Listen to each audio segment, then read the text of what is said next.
শিশুর ভালো ঘুম শারীরিক এবং মানসিক বিকাশের জন্য অত্যন্ত গুরুত্বপূর্ণ। তাই আজকের ভিডিওতে আমরা জানব শিশুর ভালো ঘুমের কিছু বিস্তারিত ধাপ নিয়ে। তো তার আগে আমাদের জানা উচিত শিশুর বয়স অনুযায়ী তাদের ঘুমের চাহিদা কতটুকু থাকে। তো জেনে নিই, 0 থেকে 3 মাস যে বাচ্চাদের বয়স তাদের ঘুমের চাহিদা থেকে 14 থেকে 17 ঘন্টা। যে বাচ্চাদের বয়স 4 থেকে 11 মাস বয়স তাদের হচ্ছে 13 থেকে 14 ঘন্টা। আর যে বাচ্চাগুলোর বয়স থাকে হচ্ছে 1 থেকে 2 বছর তাদের ঘুমের চাহিদা থাকে এই 11 থেকে 13 ঘন্টা বা 11 থেকে 10 ঘন্টা এরকম। তো বাচ্চাদের সঠিক ঘুমের জন্য আগে একটা রুটিন করা দরকার। এরকম হতে পারে একটা সঠিক সময়ে বাচ্চাকে ঘুমাবেন, সঠিক সময়ে জাগ্রত করবেন।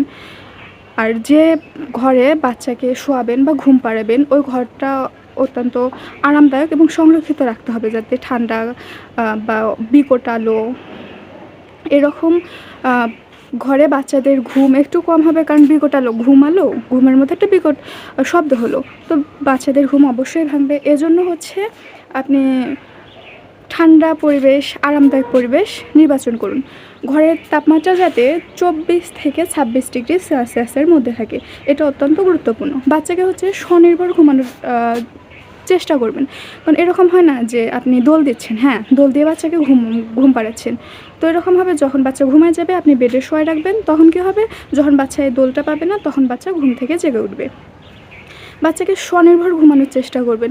এক্ষেত্রে আপনি যদি হচ্ছে বাচ্চাকে ধরেন আননেসেসারি খেলাধুলা রাতের মধ্যে বা টিভি দেখা, কার্টুন দেখা এগুলো হচ্ছে করা যাবে না। তারপর হচ্ছে বাচ্চার এর পরেও যদি অনেক ঘুমের অসুবিধা হয় তখন আপনাকে অবশ্যই ডাক্তারের পরামর্শ নিতে। রাতে খাবারের পর নির্দিষ্ট একটা টাইম সিলেক্ট করবেন, যে টাইমের পর বাচ্চাকে ঘুমাবেন এবং ওই একই সময়ে প্রতিদিন হচ্ছে বাচ্চাকে ঘুম পাড়াবেন। তার দিন একটা নির্দিষ্ট ন্যাপের টাইম নির্ধারণ করবেন।